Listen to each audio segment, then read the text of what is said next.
स्वागत आहे तुमचं माझ्या दादी माँ के किचनमध्ये। आज आपण बनवूया फिश फ्राय। मी त्यासाठी अर्धा किलो मासे घेतले। त्याला आलं, लसूण, लाल मिरची पावडर, हळद पावडर आणि मीठ लावून लिंबू पिळून 1 तासासाठी मॅरिनेट करून ठेवलं होतं। आता पॅन चालू करून त्यात तेल टाकूया। कोणी शॅलो फ्राय करतं, कोणी डीप फ्राय करतं। तर आपण काय करूया, डीप फ्राय करूया। तेल थोडं कमी घ्यायचं। नंतर मी हे पीठ घेतले। याच्यात थोडं तांदळाचं पीठ, गव्हाचं पीठ, लाल मिरची पावडर, थोडासा कलर आणि मीठ एवढं आहे।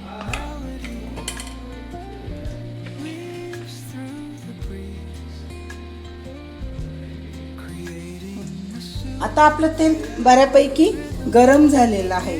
मग आपण हे करायचं, एक फिश घ्यायचा, ह्या पिठात डीप करायचा आणि तेलामध्ये असं सोडून द्यायचं।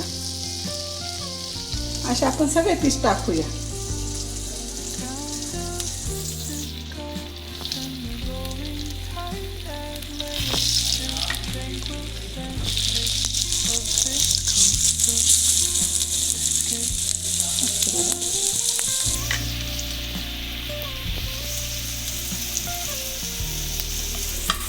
आता आपले फिश एका साईडनी झाले। आता त्याला आपण पलटी मारून घेऊया।